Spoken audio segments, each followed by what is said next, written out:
Good morning everyone. So for today's video, I'm going to present to you the continuation of our topic in movement of art production and presentation and their literature. So for the continuation of our topic or for the continuation of Ma'am Cristel Jane presentation, we are now in the Surrealism. So for Surrealism, this movement in art and literature was founded in Paris in 1924 by the French poet André Breton. So this surrealism class was heavily inspired by the father of psychoanalysis, Simon Freud, a group of young Frenchmen centered around André Breton. So it says here that this surrealism was heavily inspired by the psychoanalytic theory of Simon Freud, which is the unconscious and the conscious mind. So here, in Simon Freud's psychoanalytic theory of personality, the unconscious mind is defined as a reservoir of feelings, thoughts, urges, and memories that outside of conscious awareness. So Freud believed that the unconscious continues to influence behavior even though people are unaware of these underlying influences. The unconscious mind was consists of processes in the mind which occur automatically and are not available to introspection and include thought and processes. So this surrealism is that automatically occur in our mind. So it will we will think anything that occurs on our mind. So just like for example here, this painting presented here. So at first or the first you look at this painting, it seems that it's realistic, but it's not because as you can see and as you observe, this is floating, a floating house or a floating palace, right? So it's not realistic. But it says here that it is super realism or surrealism because it was um, like a dream. So the surrealism is like a dream or it is the product of our unconscious mind. So that is the example of surrealism. Another, much of the beauty sought by surrealism is violent and cruel. So this way, the surrealists try to shock the viewer or reader and show what they consider the deeper and truer part of human nature. An example of this are the artwork of Benjamin Mendoza, a Bolivian painter wherein he is well known in presenting violent and cruel surrealist paintings and drawings. So, as what is indicated here, much of the beauty sought by surrealism is violent and cruel. So it is trying or the surrealist trying to um, shock you or shock us as a viewer or reader to show what we consider as the deeper and the truer part of that human or if of that painting. Just like for example, in the painting of Benjamin Mendoza, which is the first picture. So the first picture presented here. And this painting class is the crisis number 4, circa 1957 in oil canvas, depicting a surrealist landscape with green baby. So the meaning of this one or the this painting depicts about cruel and violent actions. For example, here in the Philippines, so there are parents or um, that very there are parents that are not responsible in caring their sons or daughters or their children. So sometimes they threw their sons somewhere, they threw their children somewhere, or they just abort them just to um, just to become just to free from themselves or just to go with their freedom, but they do not want their responsibility. I mean, they don't want to do their responsibility as a parents. So just like that. And it says here that in the Bolivian painter, so here in the Philippines, just like for example, there are many cases like that, which uh, Benjamin Mendoza trying to explain the cruel and the violent actions of people. So, in my example, the responsibility of the parents is not there because um, they don't want they want to be free on themselves, but they are irresponsible of their children, which is not, which should not be, because that is their responsible as their parents. Another one is the second picture. So in this second picture class, we have here the pencil drawing or the paper by the Bolivian surrealist artist Benjamin Mendoza, Amor Flores, 1935-2014, untitled of a man lying on his back holding a large fish. This second picture class, there is a man lying there and there is a large fish. And as you can see here, or as you observe here, the fish is the fish or the shark teeth and has the man head within his bite. Mendoza known for his dream nightmare. So this is the nightmare of Benjamin Mendoza, drawing, juxtaposing good and evil in unconventional forms. Okay, so mostly, as what I've said a while ago, that mostly surrealist paintings and drawings are dreams, are dreamlike. So for a deeper understanding about surrealism, surrealism came from the root word surreal, which means mixture of facts and fantasies. So meaning, surrealism is a mix of realism and expressionism. So the word surreal and dream like are the words that we can associate with surrealism because basically the paintings in surrealism are based on dreamlike or ideas. Just like for example, if you have a dream, then when you wake up in the morning, that dream is still in our mind. So when you so the same with surrealism painting, it's like real but not realistic, but it's not, right? So it's like when you see that painting, it's like realistic, but it's not actually a realistic. So that is a surrealism. So we have here Surrealist or the famous Surrealist. And there's this Surrealist is Salvador Dali. So Salvador Dali, we have known for his painting Dream Caused by the Flight of a Bee around a pomegranate 1 minute before awakening in 1944.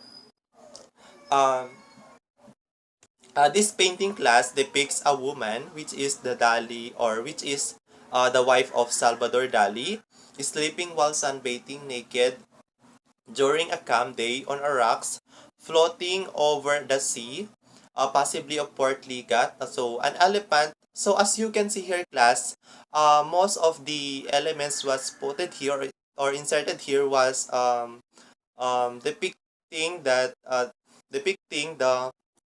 attacking of the girl.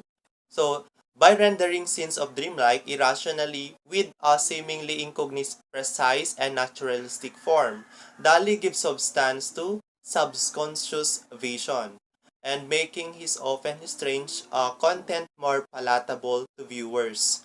So, as what we have said a while ago, that the surrealist painters or the surrealist artists are want to shock the viewers or shock the audience. So while at the same time challenging them to consider the relationship between internal and external realities.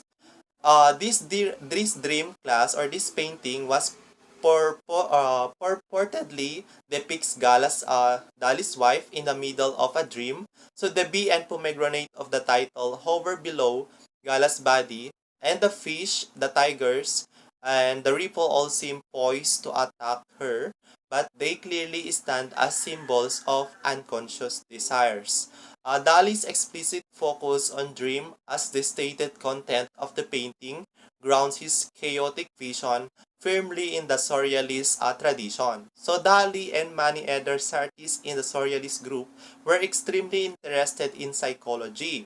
So those Surrealist painters or those Surrealist artists was um, very curious about psychology, because in psychology they want to be knowledgeable about psychologists to understand or to be knowledgeable about the unconscious mind.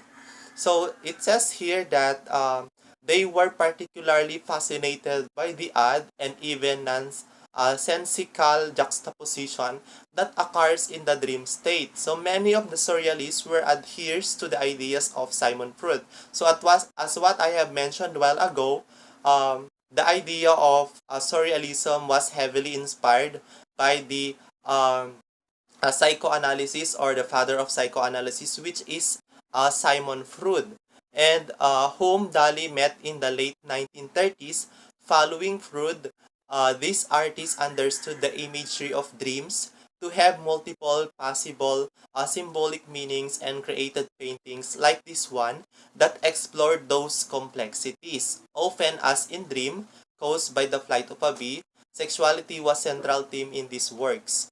So that is the painting of Salvador Dali, which is entitled Dream Caused by the Flight of a Bee Around a Pomegranate 1 minute before awakening.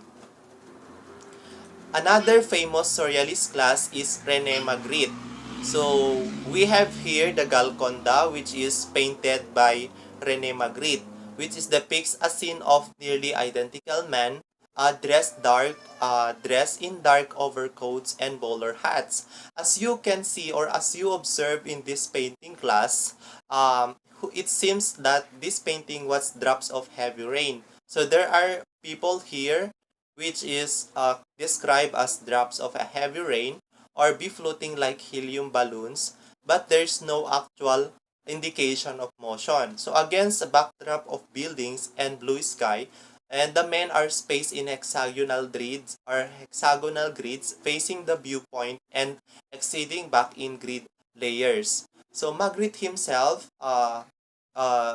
says that he himself lived in this similar suburban environment and dressed in a similar fashion. So the bowler hat was a common feature of much of his work and appears in paintings like The Son of Man. So this painting of Rene Magritte about the Golconda was also appears on his paintings in The Son of Man. Okay?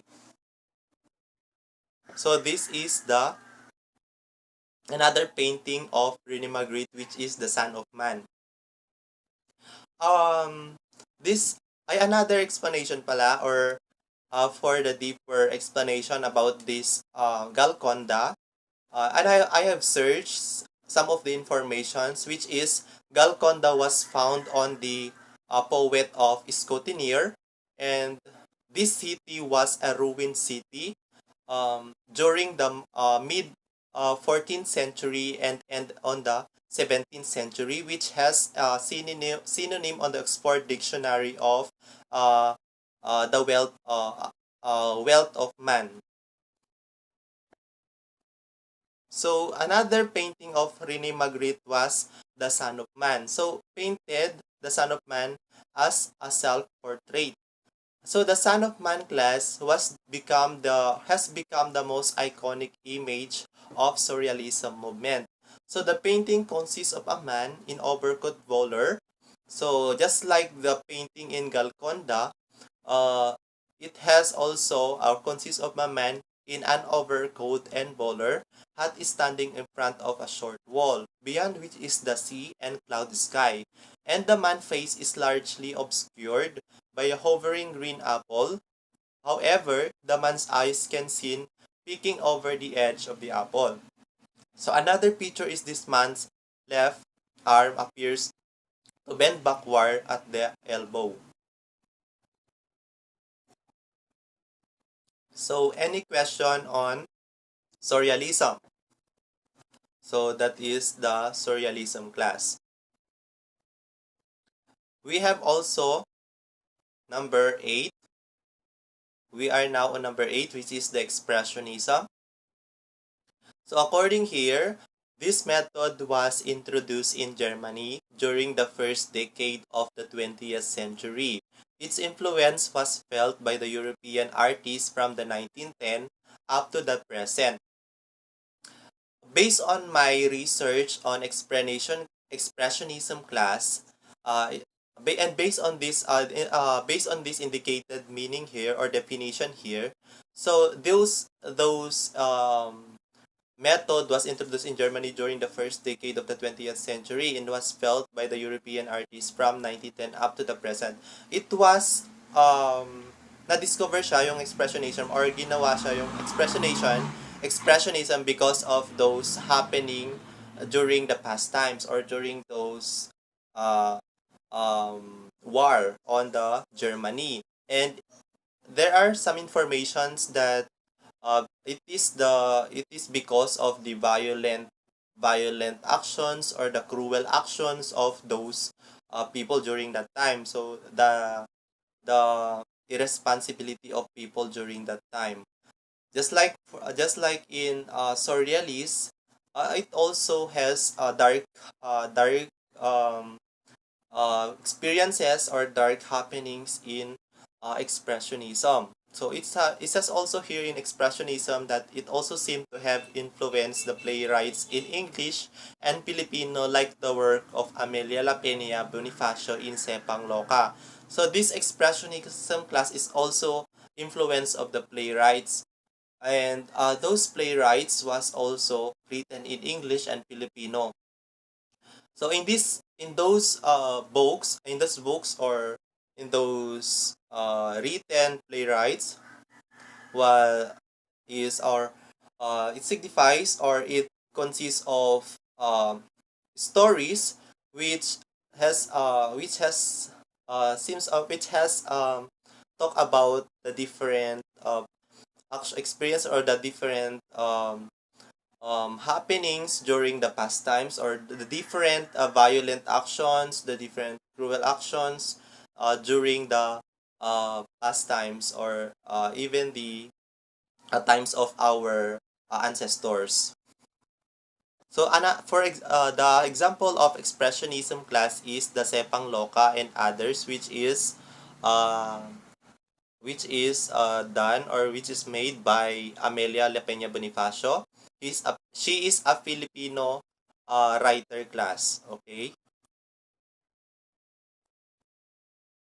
And exponents of expressionism believe in the necessity of spiritual rebirth for man in a age that was fast becoming influenced by materialism.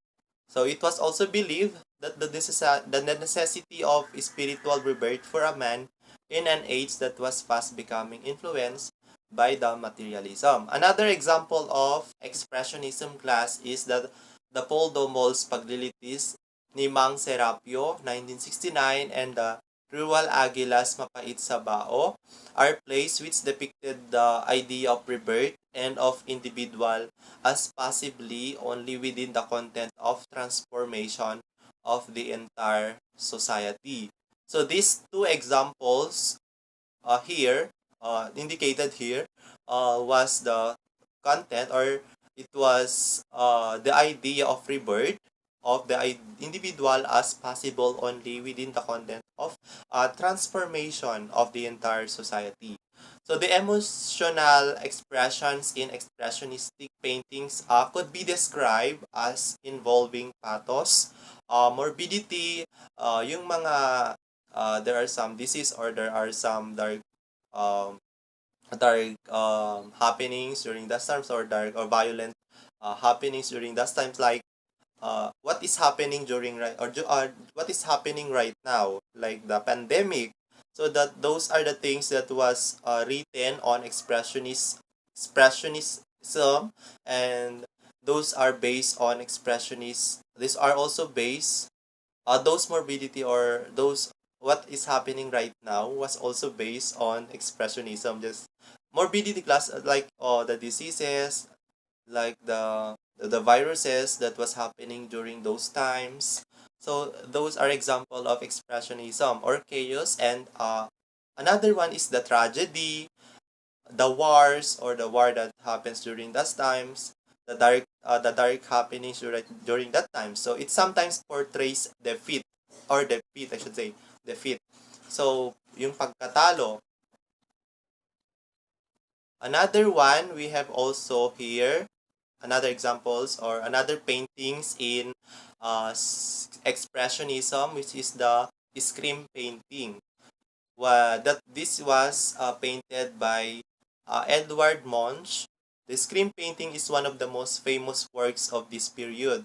It is possible to see expressionist applications such as the use of color and the change of reality in this painting. So even in red tones or even the red tones of the sky and the screaming figure carry the feeling of fear. The people behind add calmness and give the sense that everything is normal. So as you can see here on this picture, or as you observe this picture class, it has also the elements what that the elements or the painting was also distorted. So if we try to explain the scream feeling that everybody has, with the 19th century, the world began to change rapidly. Gods and traditions were no longer the way that people followed. And now in this period, there is only panic sense. So another example class of expressionism is that this one, these two pictures here, which depicts the sadness. Okay, so we mentioned while ago that that um, expressionist paintings, expressionist arts are more on sadness, tragedy, di ba? Another example is that this one, Henry van de Valdehaus, the Art Nouveau, like the idea of expressionism. Art Nouveau argued the art and design came from the inner world of the artist rather than something that came from the interpretation and influence of the outside world. So the artist Edward Munch or James Ensor, who grew up under the influence of Art Nouveau, were influenced by the changing and the tense environment, and then they found a way to express their sorrow, sickness, screams, and deaths with using expressionism. So those are also similar with the other examples of expressionism class. So that's the end of our presentation, and I hope that you learn from our discussions in surrealism and expressionism. And I am very thankful if some of you will also add some informations that is also related to our topic today, and we will continue our discussions on GC. And I hope again I hope that every one of you learn, and I hope that every one of you enlightened with the knowledge or with the information about these two movement of art production and presentations. So thank you very much. That's all. God bless everyone.